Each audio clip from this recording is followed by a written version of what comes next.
Hello my dear students, कैसे हैं आप सभी लोग।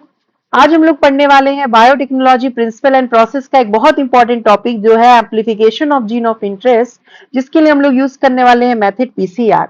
हम लोगों ने बायोटेक्नोलॉजी चैप्टर स्टार्ट किया है प्रिंसिपल एंड प्रोसेस, और उसमें जो प्रीवियस क्लास था उसमें मैंने आप लोगों को एग्रोस जेल इलेक्ट्रोफोरेसिस बताया था, है ना बच्चा।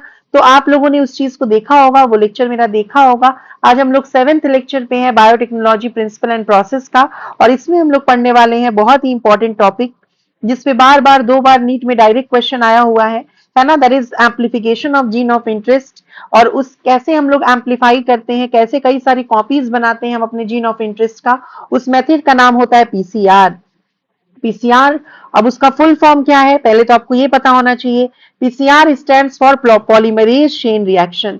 पीसीआर का क्या फुल फॉर्म है? Polymerase chain reaction. समझ में आया कि नहीं?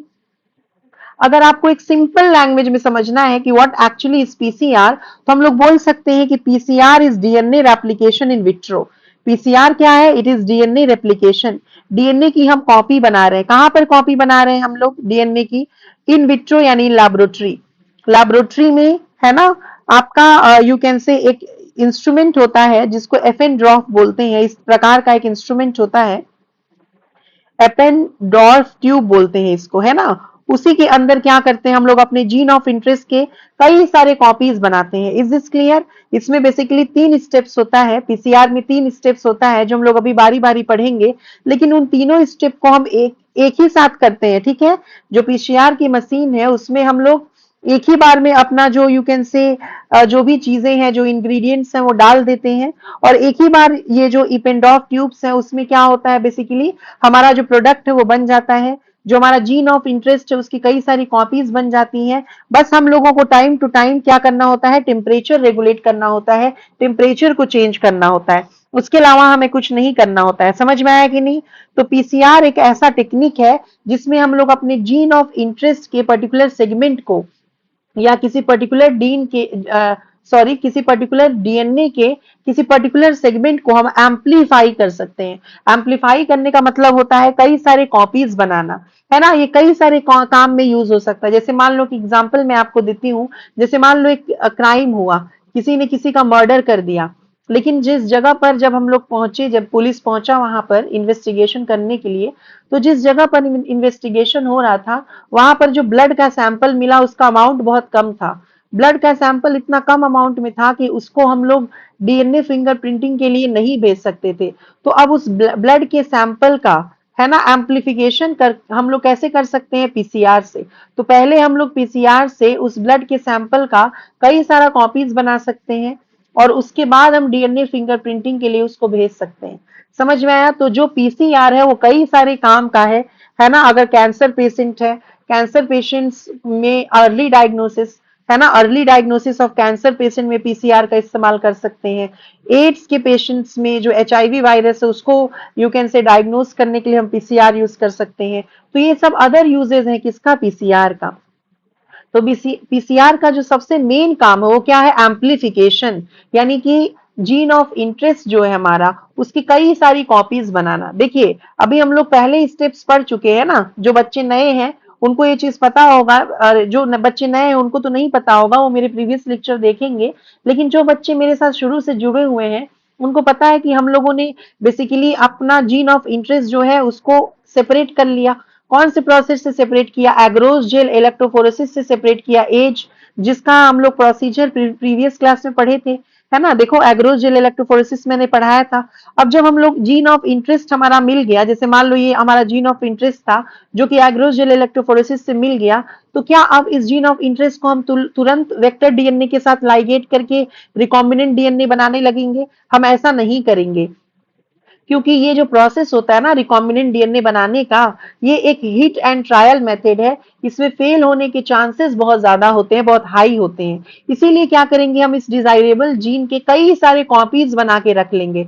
अगर हमारे पास कई सारा कॉपी बन गया ना इस डिजायरेबल जीन का, तो उस कंडीशन में अगर हमारा एक्सपेरिमेंट फेल भी होता है तो भी हमारे पास ample amount of desirable gene है जिसके थ्रू हम एक्सपेरिमेंट कर सकते हैं। अगर हम लोग तुरंत ही डिजायरेबल जीन को वेक्टर डीएनए के साथ यू कैन से लाइगेट करने लगेंगे, उसको यू कैन से मिलाने लगेंगे रिकॉम्बिनेंट डीएनए बनाने के लिए, तो क्या हो सकता है, इसका फेल होने का चांस हो सकता है।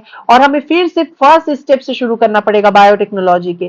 फर्स्ट स्टेप क्या था, आइसोलेशन ऑफ जेनेटिक मटेरियल, वहां से शुरू करना पड़ेगा। तो हमें फर्स्ट स्टेप से नहीं शुरू करना पड़े, इसीलिए हम अपने डिजायरेबल जीन का कई सारा कॉपी बना के रख लेते हैं, ताकि हमारा जो एक्सपेरिमेंट है वो थोड़ा सही तरीके से हो सके, हम लोग सेफर साइड पे रह सके।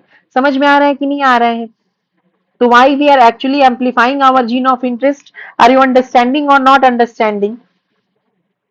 तो सिंपल टर्म में क्या बोल सकते हैं, अगर डीएनए रेप्लिकेशन हम लोग लेबोरेटरी में कर रहे हैं, उसी को हम लोग पीसीआर बोलते हैं। Why it is called polymerase chain reaction, we are you calling it polymerase. Polymerase इसलिए बोल रहे हैं क्योंकि यहाँ पर हम लोग heat stable polymerase enzyme use कर रहे हैं। यहाँ पर हम लोग क्या करेंगे कि हीट स्टेबल, जिसके बारे में मैं आगे आपको बताऊंगी, पॉलीमरेज एंजाइम यूज कर रहे हैं। समझ में आया कि नहीं, heat stable polymerase enzyme use कर रहे हैं, जो कि थर्मो स्टेबल होगी, हाई टेम्परेचर पे भी काम करेगी, है ना। और ये पॉलीमरेज क्या करेगा बेसिकली, है ना, हीट स्टेबल पॉलीमरेज एंजाइम क्या करेगी, सिंथेसाइज करेगी। सिंथेसाइज करेगी, किस चीज का सिंथेसिस करेगी बच्चों, तो ये सिंथेसाइज करेगी न्यू डीएनए स्ट्रैंड्स को। किसको सिंथेसाइज करेगी, न्यू डीएनए स्ट्रैंड्स को। न्यू डीएनए स्ट्रैंड्स के सिंथेसिस को क्या बोलते हैं, पॉलीमराइजेशन। इसीलिए इसका नाम क्या रखा गया है, पॉलीमरेज। तो इसको पॉलीमरेज क्यों बोले हैं, समझ में आया कि नहीं। Why it is called chain, इसको हम चेन क्यों बोल रहे हैं, क्योंकि ये जो रिएक्शन है इसमें 3 स्टेप्स यू कैन से इन्वॉल्व है, साइक्लिक चेन मैनर में हो रहा है ये, है ना। 3 स्टेप्स होगा, denaturation, primer primer annealing and extension. समझ में आया कि नहीं। तो साइक्लिक मैनर में ये स्टेप हो रहा है, इसीलिए हम लोग इसको बोलते हैं चेन, है ना। और इसमें साइक्लिक मैनर में एम्पलीफिकेशन होगा, 2 से 4 बनेगा, 4 से 8 बनेगा, 8 से 16 बनेगा। इज दिस क्लियर और नॉट, ऐसे ऐसे कॉपीज आपकी बनती जाएगी। Is this clear. अगर आपको क्वेश्चन पूछा जाएगा कि 5 साइकिल हुआ अगर, है ना, पीसीआर का, तो बताओ कितनी कॉपीज बनी, कितनी कॉपीज आपकी बनी। तो इसका एक ट्रिक होता है याद रखने का, है ना। इसका जो ट्रिक है वो है 2 to the power n। n क्या है कि कितना साइकिल हुआ, तो आप 2 टू द पावर 5 करोगे तो आपका आंसर इजिली हो जाएगा। 2 टू द पावर 5 कितना होता है, 2 इंटू 2 इंटू 2 इंटू 2 इंटू 2। समझ में आया कि नहीं, है ना। 2 दूनी 4, 4 टू जा 8, 8 टू जा 16, 16 टू जा 32। तो कितना कॉपी बनेगा, 32 कॉपीज बनेंगी। समझ में आया कि नहीं। उसी प्रकार से अगर 4 साइकिल होता तो 2 टू द पावर 4 करते आप, है ना। 2 टू द पावर 4 क्या हो जाता, 2 इंटू 2 4, 4 इंटू 2 8, 8 इंटू 2 16। समझ में आया कि नहीं। तो यस और नो, इस तरह से आप क्या कर सकते हो, बेसिकली अपना आंसर जो है वो निकाल सकते हो। समझ में आया कि नहीं। अगर आपसे क्वेश्चन आएगा कि 5 साइकिल हुआ पीसीआर का, तो आप तुरंत 2 टू पावर n लिखकर इजिली, यानी 2 टू पावर 5 लिखना है और इजिली आंसर निकल जाएगा। 4 साइकिल हुआ तो 2 पे पावर 4 आपको लगाना पड़ेगा, आपको इजिली आंसर मिल जाएगा।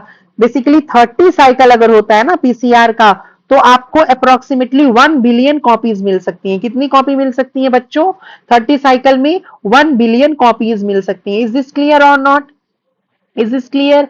3 स्टेप्स होते हैं पीसीआर के, लेकिन तीनों स्टेप्स को अलग अलग नहीं करना होता है। जो भी इंग्रेडिएंट्स है उसको हमें इपेंडॉर्फ ट्यूब में डालना होगा, सिर्फ टेम्परेचर हमें रेगुलेट करना होगा। And why it is called reaction, इसको हम रिएक्शन क्यों बोल रहे हैं, क्योंकि ये बायोकेमिकल रिएक्शन है जो कि इफेंडॉफ ट्यूब में हो रहा है। ये क्या है, it is a biochemical reaction. ये क्या है, it is a biochemical reaction, जो कहां हो रहा है, अकरिंग इन इपेंडॉर्फ ट्यूब। ये एक बायोकेमिकल रिएक्शन है जो कि इपेंडॉर्फ ट्यूब के अंदर हो रहा है, इसीलिए इसको बोल रहे हैं हम लोग रिएक्शन। तो व्हाई यू कैन से PCR is name so, PCR का ऐसा नाम क्यों रखे आपको समझ में आया।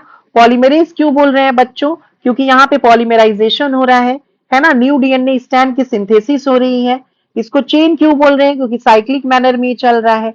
यस और नो, यस। और रिएक्शन क्यों बोल रहे हैं, क्योंकि ये बायोकेमिकल रिएक्शन है। ठीक, ये सब चीजें हमें पता होना चाहिए। ये जो है ये पहले का पोर्शन था एक्चुअली, जो नीचे आ गया बाय मिस्टेक। ठीक है, अब चलो, हु इन्वेंटेड यू कैन से पीसीआर, ये भी हमें पता होना चाहिए भाई। कुछ जो चीजें हैं ना हमें एनसीईआरटी से ज्यादा पता होना चाहिए। तो देखो, पीसीआर जो है समझने से पहले कुछ कुछ चीजें आपको पता होना चाहिए कि ये जो पीसीआर है इट वाज इन्वेंटेड बाय, ये इन्वेंट किसने किया था? Carry Mullis. अगर आप लोगों को मेरी वीडियो जो है वो स्लो लग रही है तो आप लोग इसको 1.5x पे देख सकते हो, ठीक है। 1983 में उन्होंने इसको इन्वेंट किया था और 1993 में इनको क्या हुआ था? नोबेल प्राइज मिला था 1993 में, यानी 10 साल के बाद इनको इसके लिए केमिस्ट्री में नोबेल प्राइज मिला था। इज दिस क्लियर और not? He was awarded Nobel Prize for PCR for chemistry. Understood or not? Is this clear or not? है ना, हम लोग एनसीईआरटी भी रीड करेंगे पीसीआर में, तो आप लोगों को परेशान नहीं होना है। अब पीसीआर का मेन उद्देश्य क्या है? What is the main M? है ना, पीसीआर का मेन एम क्या होगा? तो पीसीआर का मेन एम होगा एम्प्लीफिकेशन। एम्प्लीफिकेशन मतलब क्या होता है? मेकिंग सेवरल कॉपीज, है ना। एम्प्लीफिकेशन का मतलब क्या हो गया? कई सारी कॉपी बनाना। किसकी? Making several copies. किसकी कॉपी बनाना बच्चों? तो it it make several copies of gene of interest. जो हमारा जीन ऑफ इंटरेस्ट है ना, जो हमारा डिजायरेबल जीन है, जिसमें हम इंटरेस्टेड है, जिसके साथ हम लोग एक्चुअली काम करना चाहते हैं, यस, उसकी कई सारी कॉपीज बना सकता है। कौन? बताओ। पीसीआर। समझ में आया कि नहीं? पीसीआर जो है वो कई सारा कॉपी बना सकता है हमारे जीन ऑफ इंटरेस्ट का। Is this clear? अब यहां पर हम लोग बात करेंगे तीन स्टेप्स। ये बार बार 2 बार नीट में क्वेश्चन आया है। तीन स्टेप्स होते हैं इसके। कौन कौन से तीन स्टेप्स हैं? पहले हमें नाम याद रखना होगा। डीनेचुरेशन, सबसे पहला स्टेप क्या हो गया बच्चों? डीनेचुरेशन हो गया, जो कि सबसे ज्यादा हाई टेम्परेचर पे हो रहा है ना। डीनेचुरेशन जो है वो बहुत हाई टेम्परेचर पे होता है, अप्रोक्सीमेटली 94 डिग्री सेल्सियस पे होता है। उसके बाद से क्या होता है? Next step primer annealing. ठीक है, प्राइमर एनीलिंग टेम्परेचर जो है एनसीईआरटी में नहीं लिखा है, बट आप नीट के स्टूडेंट हो तो थोड़ा आपको नॉलेज एक्स्ट्रा लेना पड़ेगा, जानना पड़ेगा। प्राइमर एनीलिंग जो है वो आपका 50 टू 60 डिग्री सेल्सियस पे होता है। और लास्ट स्टेप हो जाएगा एक्सटेंशन, है ना, एक्सटेंशन ऑफ द बेसिस, यानी जो आपके न्यू डीएनए के स्ट्रैंड्स हैं वो सिंथेसिस होंगे। एक्सटेंशन होगा किसका? बेसिस का। और ये होता है 72 डिग्री सेल्सियस के around. Extension of the basis को आप पॉलीमराइजेशन भी बोल सकते हो, है ना, क्योंकि इसी में जो न्यू डीएनए स्ट्रैंड है उसका सिंथेसिस हो रहा है, तो पॉलीमराइजेशन भी आप इसको बोल सकते हैं। समझ में आया कि नहीं बच्चों ये चीजें? यस और नो? तो ये चीज पहले आपको समझ में आ गई कि कौन कौन से तीन स्टेप्स हैं। तो let's talk about these steps one by one, है ना। तो सबसे पहले हम लोग बात करते हैं डीनेचुरेशन के बारे में। सबसे पहले we will talk about denaturation. Denaturation में क्या हो रहा है? बहुत हाई टेम्परेचर हम लोग यूज कर रहे हैं, 94 डिग्री सेल्सियस, 98 डिग्री सेल्सियस तक भी जा सकता है। और ये अप्रोक्सीमेटली सिर्फ 20 से 30 सेकेंड के लिए ही करते हैं, है ना। ये जो तीनों स्टेप्स हैं वो एक ही बार में होंगे, मतलब कि ऐसा नहीं है कि आपको अलग अलग सेपरेटली तीनों स्टेप्स करने पड़ेंगे, नहीं। इपेंडॉर्फ ट्यूब में आपने रख दिया और तीनों स्टेप्स मशीन के अंदर एक साथ होंगे, बस आपको टेम्परेचर यू कैन से रेगुलेट करना होगा, यानी अलग अलग आपको स्टेप्स करने की जरूरत नहीं है। Is this clear? अब डीनेचुरेशन जो है वो बहुत कम समय के लिए होता है। इसमें क्या हो रहा है? जैसे मान लो ये आपके क्या है, this is the strands of the DNA. ये आपका 5 प्राइम हो गया, ये 3 प्राइम हो गया, ये 3 प्राइम हो गया, ये 5 प्राइम हो गया, है ना। ये एक डीएनए का स्ट्रैंड है। और डीएनए के स्ट्रैंड्स में क्या होता है? आपके बताओ, नाइट्रोजीनियस बेसिस होते हैं, है ना। डीएनए की स्ट्रैंड में क्या होगा? There are nitrogenous bases. जैसे मान लो ये आपके नाइट्रोजीनियस बेसिस हैं और these nitrogenous bases are actually connected with each other, है ना, with the help of which bond? बताओ, ये तो आप लोगों ने पढ़ा होगा। नाइट्रोजन बेसिस क्या होते हैं? एक दूसरे से कनेक्टेड है। कौन से बॉन्ड से? यहाँ कौन सा बॉन्ड बनेगा जिससे ये आपस में कनेक्टेड होंगे? बताओ। तो they are connected with the help of hydrogen bonds. समझ में आया कि नहीं? हाइड्रोजन बॉन्ड से ये कनेक्टेड होते हैं। एडेनिन जो है it is connected with the, you can say, thymine with the help of 2 hydrogen bond, and guanine is connected to cytosine with the help of 3 hydrogen bond। ये आपको पता होगा। तो जब हम लोग डीनेचुरेशन कर रहे होते हैं बच्चों, तो उस समय क्या होता है? ये जो हाइड्रोजन बॉन्ड है ना, ये टूट जाता है। यस और नो? सबसे ज्यादा हाई टेम्परेचर इसमें चाहिए होता है, कितना? अप्रोक्सीमेटली 94 डिग्री सेल्सियस का। और इसमें क्या होता है कि ये जो हाइड्रोजन बॉन्ड है, ये क्वेश्चन पूछा जा सकता है नीट में कि कौन से बॉन्ड टूट जाते हैं, तो आप बोलोगे जो हाइड्रोजन बॉन्ड्स हैं, किसके बीच में? Hydrogen bonds between nitrogenous base, है ना, जो नाइट्रोजनस बेस के बीच में हाइड्रोजन बॉन्ड्स हैं, ये क्या हो जाते हैं? ये टूट जाते हैं, ब्रोक हो जाएंगे। Is this clear? और उसके वजह से क्या होगा? जो डीएनए स्ट्रैंड्स है, जो पेरेंट डीएनए है ना, डीएनए स्ट्रैंड जो है वो सेपरेट हो जाएगा, वो डबल स्ट्रैंडेड से क्या हो जाएगा, सिंगल स्ट्रैंडेड हो जाएगा।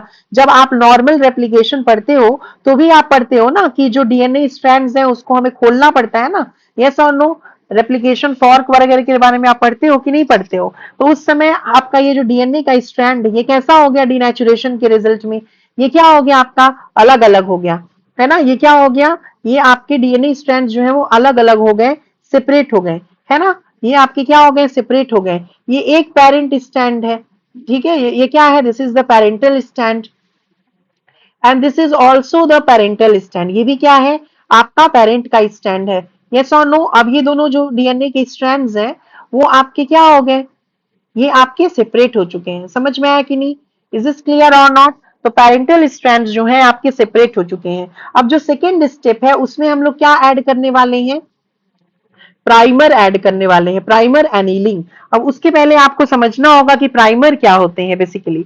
देखो प्राइमर क्या होते हैं, देखिए प्राइमर जो होते हैं वो क्या है उसके बारे में मैं लिख देती हूँ प्राइमर एनीलिंग पढ़ाने से पहले।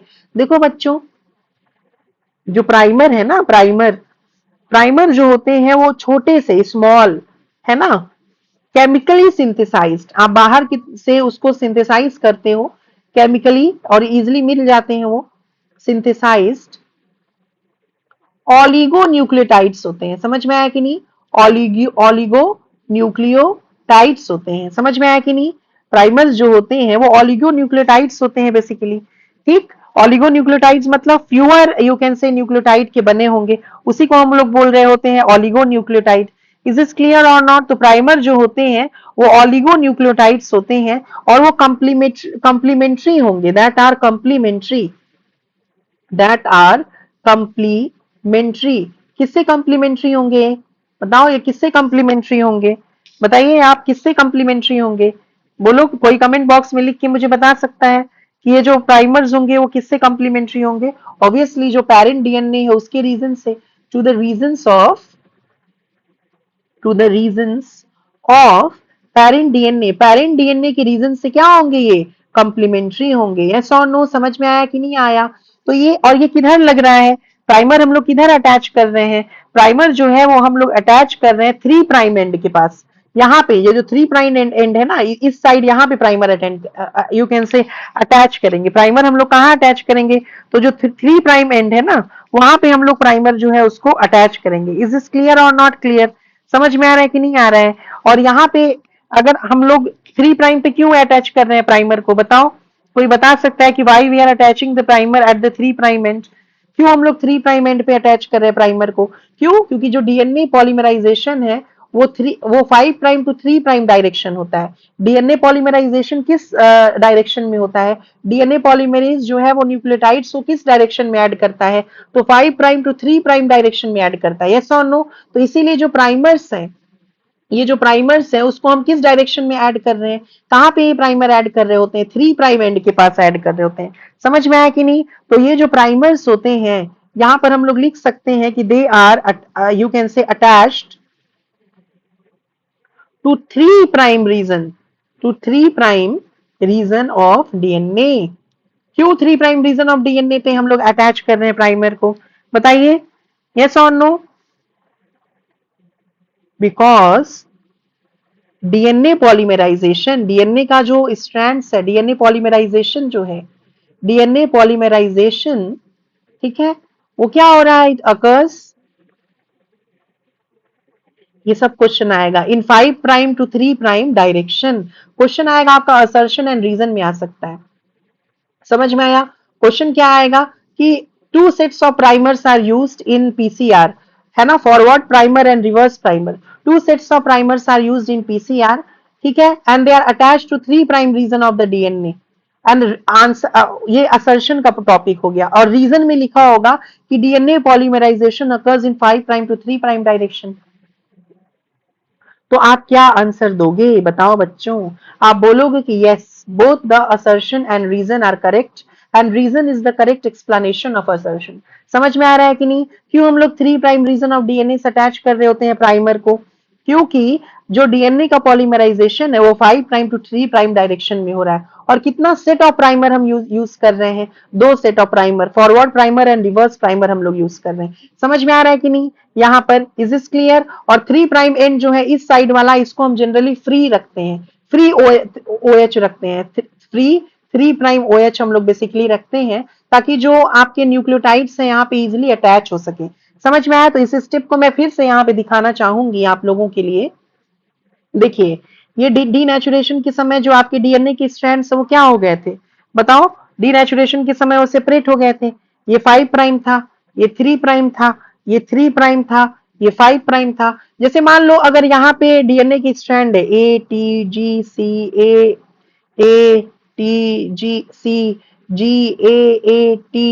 है ना, CG, अगर हम लोग अपने मन से ले रही हूं मैं। अब यहाँ पे क्या होगा, यहाँ पे अगर हम लोग प्राइमर लगाएंगे इस साइड लगाएंगे ना, 3 प्राइम लगाएंगे, क्योंकि इधर अगर हम 3 प्राइम लगाएंगे तो यहाँ पे 5 प्राइम होगा, और इस साइड जो है वो 3 प्राइम होगा, और 3 प्राइम OH वाला जो है हम जनरली फ्री रखते हैं, ताकि न्यूक्लियोटाइड्स वहां पे इजिली अटैच हो सके। ये कौन सा स्टेप हम लोग पढ़ रहे हैं? Primer annealing. प्राइमर एनीलिंग हम लोग पढ़ रहे हैं, प्राइमर हम लोगों ने लगा दिया, यस और नो? तो यहाँ G के साथ क्या होना चाहिए, यहाँ C होना चाहिए, तभी तो कॉम्प्लीमेंट्री होगा। C के साथ G, T के साथ A के साथ यू कैन से T, और A के साथ यहाँ पे T, यस और no? Is this clear? Similarly अगर हम लोग यहाँ पे बात करें, यहाँ पे भी वैसे ही लगाएंगे, यहाँ 5 प्राइम हो गया, यहाँ 3 प्राइम हो गया। यहाँ पे अगर है आपका, मान लो मैं अपने से कुछ भी ले रही हूँ, है ना, मैं अपने से ले रही हूँ, तुम लोग इसको ये मत पहले वाले के साथ कंपेयर नहीं करना, ठीक? क्योंकि मैं अभी जल्दी जल्दी ले रही हूँ, जो मेरा मन कर रहा है ये है यहाँ पे। तो यहाँ पे क्या हो जाएगा, G की जगह यहाँ C हो जाएगा, यहाँ G हो जाएगा, यहाँ A हो जाएगा, यहाँ T हो जाएगा, यहाँ T हो जाएगा। इज दिस क्लियर और नॉट? तो ये जो प्राइमर है ना, ये कॉम्प्लीमेंट्री है, किसके साथ? जो पेरेंट डीएनए है उसके साथ कॉम्प्लीमेंट्री है। Can you see? ये प्राइमर क्या हो गया, ये कॉम्प्लीमेंट्री हो गया ना पेरेंट डीएनए के साथ। और कितना सेट ऑफ प्राइमर यूज कर रहे हैं? 2 सेट ऑफ प्राइमर यूज कर रहे हैं। किस साइड प्राइमर लगा रहे हैं? 3 prime end of the DNA के पास प्राइमर लगा रहे हैं। प्राइमर का कौन सा एंड फ्री रख रहे हैं? 3 प्राइम OH वाला एंड फ्री रख रहे हैं। पॉलीमराइजेशन किस डायरेक्शन में हो रहा है? 5 प्राइम टू 3 प्राइम डायरेक्शन में हो रहा है। अब स्टेप 3 आता है। स्टेप 3 को क्या बोल रहे हैं हम लोग बच्चों, बताओ? स्टेप 3 को हम लोग बोल रहे हैं एक्सटेंशन। किसका एक्सटेंशन? नाइट्रोजनियस बेसिस का। तो अपने से थोड़ी ना डीएनए पॉलीमरेज जो है वो यहाँ पे यू कैन से डीएनए की स्ट्रैंड्स बना देगा, उसको हमें देना पड़ेगा ना। क्या देना पड़ेगा? डीऑक्सी राइबो न्यूक्लियोटाइड्स देना पड़ेगा। यस, या उसको हमें क्या देना पड़ेगा? न्यूक्लियोटाइड्स देना पड़ेगा। एक्सटेंशन ऑफ द बेसिस के लिए हमें उसको न्यूक्लियोटाइड्स देना पड़ेगा। यानी कि जो हमारा डीएनए है, जैसे मान लो ये हमारा पहला डीएनए था, ठीक है, ये दोनों पेरेंट डीएनए थे, ये 5 प्राइम टू 3 प्राइम, ये हमारा 3 प्राइम टू 5 प्राइम। समझ गए बच्चे? अब यहाँ पे 3 प्राइम एंड पे हमने क्या लगाया हुआ था? दोनों साइड बताओ, प्राइमर लगाया हुआ था, इधर भी इधर भी। यहाँ पे 5 प्राइम टू 3 प्राइम, यहाँ पे भी 5 प्राइम टू 3 प्राइम। अब क्या होगा, ये जो डीएनए का स्ट्रैंड है ये आपके आगे की तरफ ऐसे बढ़ जाएगा, ये भी आगे की तरफ ऐसे बढ़ जाएगा, है ना, इस डायरेक्शन में। डायरेक्शन ये होगा 5 प्राइम टू 3 प्राइम डायरेक्शन। इधर क्या डायरेक्शन होगा? ये होगा direction 5 prime to 3 prime direction. तो पॉलीमराइजेशन के लिए यहाँ पे हम स्पेशल टाइप का एंजाइम यूज कर रहे हैं, जिसको बोलते हैं टैक पॉलीमरेज। कौन सा एंजाइम यूज कर रहे हैं? Taq polymerase. Taq polymerase is a kind of DNA polymerase. समझ में आया? टैक पॉलीमरेज के बारे में मैं यहाँ समझाती हूँ। टैक पॉलीमरेज जो है ये एक प्रकार का डीएनए पॉलीमरेज है। ये क्या है बच्चों? ये एक प्रकार का डीएनए पॉलीमरेज है, ठीक है, जो कि थर्मोस्टेबल है। थर्मोस्टेबल का मतलब बहुत हाई टेम्परेचर पे भी ये डटा रहेगा, यू कैन से स्टेबल रहेगा, ये लड़खड़ाएगा नहीं, ये काम करेगा, है ना। ये एक थर्मोस्टेबल डीएनए पॉलीमरेज एंजाइम है, जो कि आर्की बैक्टीरिया से ऑब्टेन होता है। टी मतलब क्या होता है बच्चों? थर्मस, जो जीनस है। और एक्विक मतलब क्या हो गया? एक्वेटिकस, जो स्पीशीज है। यस और नो? थर्मस एक्वेटिकस नाम का आर्की बैक्टीरिया से ये क्या हो रहा है? एंशिएंट बैक्टीरिया से ऑब्टेन हो रहा है। आप लोगों ने एंशिएंट बैक्टीरिया में पढ़ा होगा कि एंशिएंट बैक्टीरिया जो होते हैं उनके पास जो है वो थर्मोस्टेबिलिटी की प्रॉपर्टी होती है। They can withstand high temperature, yes और नो, सैलिनिटी एंड एवरीथिंग। तो टैग पॉलीमरेज कौन से स्टेप में यूज हो रहा है? क्वेश्चन बार बार आपसे एग्जाम में पूछा जा सकता है, ये कौन से स्टेप ऑफ पीसीआर में यूज हो रहा है? Last step of the PCR में यूज हो रहा है, एक्सटेंशन ऑफ द बेसिस में, या जिसको पॉलीमराइजेशन बोलते हैं, जिसका टेम्परेचर कितना होता है? अप्रोक्सीमेटली 72। ये अप्रोक्स का साइन है, ये माइनस का साइन नहीं है, समझ में आया कि नहीं। 72 degree Celsius extension of the basis हो रहा है, समझ में आया कि नहीं। आजकल हम लोग एक अदर यू कैन से टैग पॉलीमरेज एंजाइम का भी इस्तेमाल करते हैं। Other you not tag polymerase, other you can से डीएनए पॉलीमरेज जो कि आजकल हम लोग यूज कर सकते हैं, वो कौन कौन से हो सकते हैं उसके बारे में भी मैं आपको बता देती हूँ।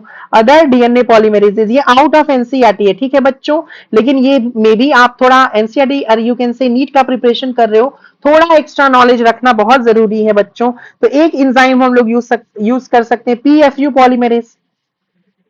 टैग पॉलीमरेज के अलावा आजकल जो रिसेंट यू कैन से बायो टेक्नोलॉजी टेक्निक है, उसमें पीएफयू पॉलीमरेज भी यूज करते हैं। पीएफयू किससे ऑब्टेन हो रहा है, पी मतलब पायरोकोकस, ठीक है, पायरोकोकस, और एफयू मतलब क्या हो गया, फ्यूरियोसस, ये स्पीशीज है, समझ में आया। फ्यूरियोसस स्पीशीज है, पायरोकोकस जीनस है, बैक्टीरियम, समझ में आया कि नहीं। पीएफयू यू कैन से पॉलीमरेज से ऑब्टेन हो सकता है, ठीक। पीएफयू पॉलीमरेज भी यूज कर सकते हैं जो कि पायरोकोकस फ्यूरियोसस बैक्टीरियम से ऑब्टेन होगा। उसके अलावा एक और पॉलीमरेज यूज कर सकते हैं, वेंट पॉलीमरेज। ये आउट ऑफ एनसीईआरटी है, इससे डरने की जरूरत नहीं है, ठीक ना। अभी जो क्वेश्चन के लेवल है वो थोड़े हार्ड होते जा रहे हैं, तो इसीलिए आप थोड़ा एक्स्ट्रा प्रिपरेशन करके जाओ एग्जाम में, तभी सफलता मिलेगी। तो ये कहां से आइसोलेट हो सकता है, ये आइसोलेट हो सकता है वेंट पॉलीमरेज थर्मोकोकस लिटोरालिस, और ये साइंटिफिक नेम है ना, बैक्टीरिया है ये, और ये साइंटिफिक नेम है। थर्मोकोकस जीनस है, लिटोरियालिस जो है वो स्पीशीज है, तो इसलिए हम इसको अंडरलाइन कर देंगे। समझ में आया पीसीआर क्या है, फिर से मैं समझाती हूँ आप लोगों को, टेंशन नहीं लेने की जरूरत है, टेंशन नको, अंडरस्टूड। अब देखिए बच्चों क्या समझना है, पीसीआर एक ऐसा टेक्निक है जिसमें हम अपने जीन ऑफ इंटरेस्ट को एम्पलीफाई कर सकते हैं, उसका कई सारा कॉपी बना सकते हैं, अंडरस्टूड। इसको हम कैंसर पेशेंट में, एड्स पेशेंट में, या फिर यू कैन से क्रिमिनल के साइड पे भी यूज कर सकते हैं। इसका फुल फॉर्म है पॉलीमरेज चेन रिएक्शन। पीसीआर जो है वो क्या है, डीएनए रेप्लिकेशन इन विट्रो, अगर एक लाइन में आपको समझना है तो, ठीक है। इसमें 3 स्टेप्स होता है, लेकिन तीनों स्टेप्स जो है वो हम लोग मशीन में डाल देते हैं, और तीनों स्टेप्स के लिए अलग अलग हम लोग प्रोसेस नहीं इस्तेमाल करते हैं, बस इपेंडॉफ ट्यूब में उसको डालते हैं मशीन में, मशीन चला देते हैं पीसीआर का, और बस बीच बीच में टेम्परेचर रेगुलेट करते रहेंगे, है ना, क्योंकि denaturation, extension of the base और बीच का जो स्टेप है प्राइमर अनीलिंग, उसके टेम्परेचर अलग है। अगर आपको पता करना है कि 5 साइकिल हुआ पीसीआर का, क्योंकि इस प्रकार के क्वेश्चन आ सकते हैं, तो 5 साइकिल में पीसीआर के कितने कॉपी बनेंगे, तो आप बोलोगे 2 टू पावर एन, तो 2 टू पावर क्या हो जाएगा 5, उस हिसाब से आंसर होगा 32। 2 टू पावर अगर 4 साइकिल पूछा है तो 2 टू पावर 4 लिखोगे तो 16 कॉपीज बनेगा। 30 साइकिल में अप्रोक्सीमेटली 1 बिलियन कॉपीज बन सकता है। सोचो हमारे जीन ऑफ इंटरेस्ट का कितना कॉपी बन गया। हम पीसीआर क्यों कर रहे हैं, क्योंकि जीन ऑफ इंटरेस्ट को अगर हम तुरंत वेक्टर से लाइगेट कर देंगे तो उसके फेल होने का चांस भी हो सकता है, लेकिन हम लोग नहीं चाहते हैं कि वो फेल हो, हमारा प्रोसेस जो है वो फेल हो, इसीलिए हम अपने जीन ऑफ इंटरेस्ट का कई सारा कॉपी बना के तैयार करके रख लेते हैं, ताकि क्या हो सके, अगर हमें फेल भी होता है हमारा प्रोसेस तो भी हमारे पास कई सारे जीन ऑफ इंटरेस्ट के कॉपीज बने हुए हैं, जिसके साथ हम लोग काम कर सकते हैं। इसको किसने इन्वेंट किया था, कैरी म्यूलिस ने, कब 1983 में, और इनको इसके लिए नोबेल प्राइज भी मिला था। बताओ बच्चों, जेल इलेक्ट्रोफोरेसिस किसने यू कैन से बताया था, उसको उसके बारे में किसने बताया था, मैंने आपको बताया था ना, टाइसेलियस। प्रीवियस क्लास जिसने नहीं देखा है उसको मैंने बताया था, टाइसेलियस ने जेल इलेक्ट्रोफोरेसिस का डेवलपमेंट किया था। तो पीसीआर मतलब एम्पलीफिकेशन, कई सारी कॉपीज बनाना हमारे जीन ऑफ इंटरेस्ट का।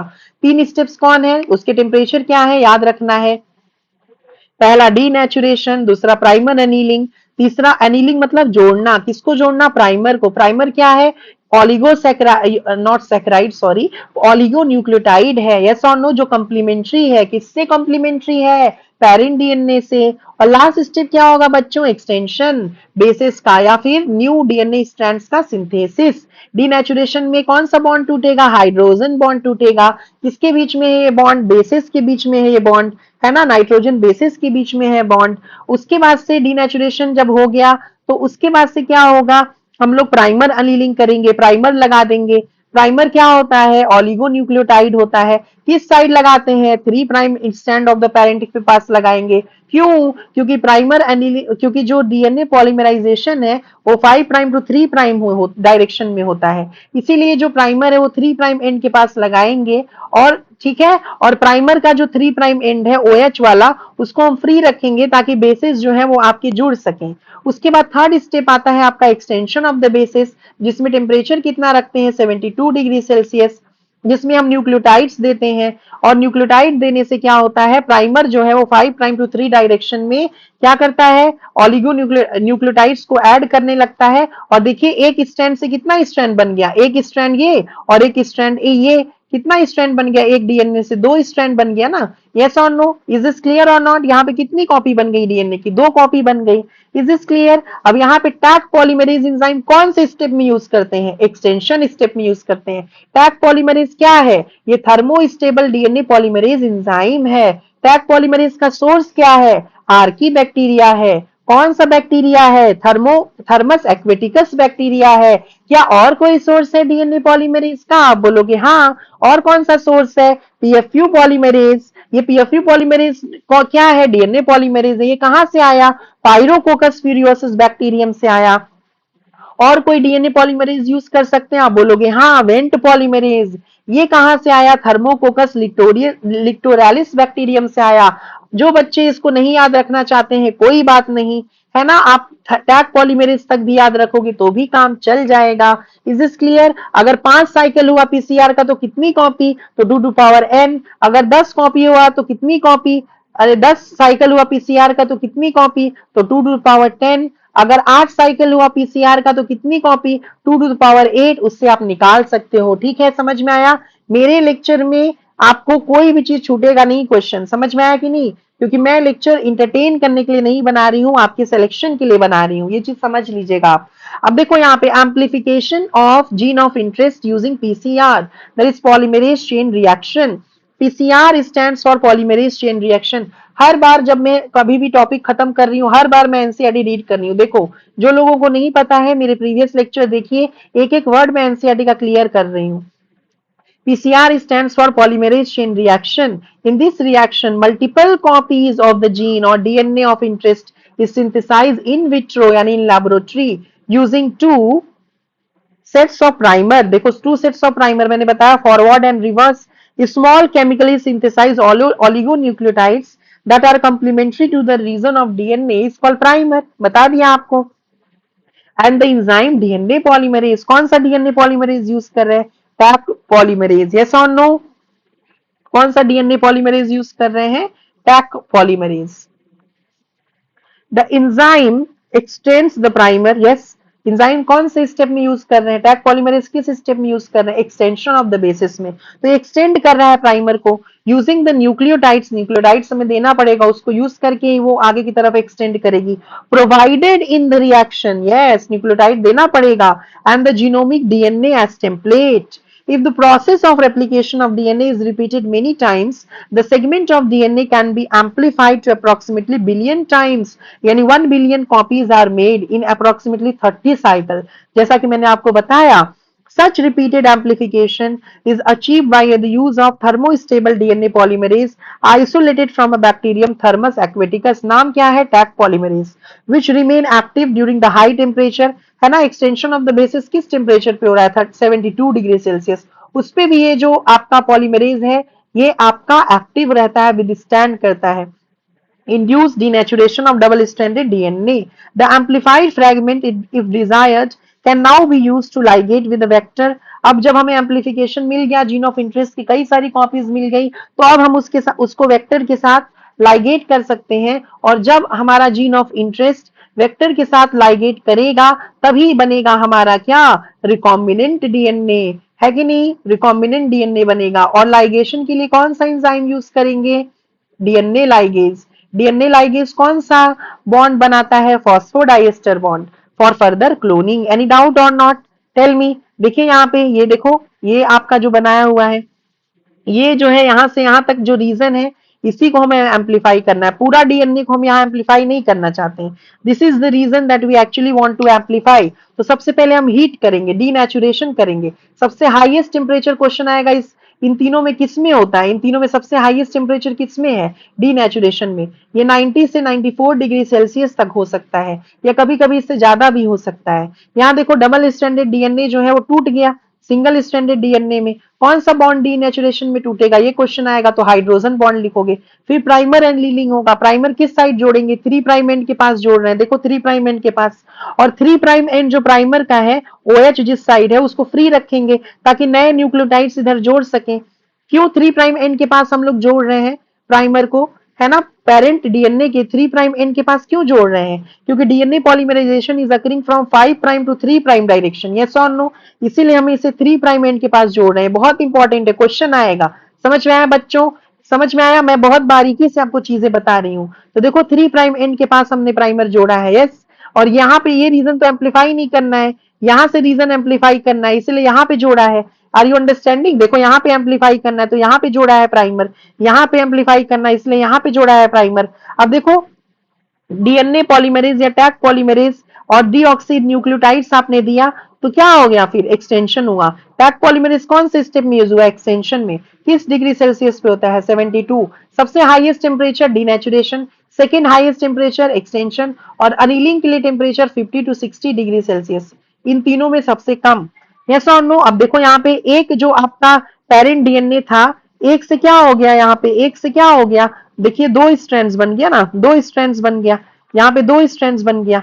आर यू अंडरस्टैंडिंग और नॉट अंडरस्टैंडिंग, यहाँ पे एक डीएनए था और यहाँ पे क्या बन गया, यहाँ पे 2 स्ट्रैंड्स बन गया, यहाँ पे एक था, यस और नो, यहाँ एक था ना डीएनए और यहाँ क्या बन गया बच्चों, 2 बन गया। और ऐसे ही देखो 30 साइकिल होगी, देखिए यहाँ पे लिखा हुआ है 30 साइकिल में 1 बिलियन टाइम्स एम्प्लीफाई हो जाएगा, 1 बिलियन कॉपी डीएनए की जीन ऑफ इंटरेस्ट की बन सकती है। Is this clear. तो इस cycle has 3 steps, denaturation, primer annealing and extension of primer या extension of bases. I hope I am very clear.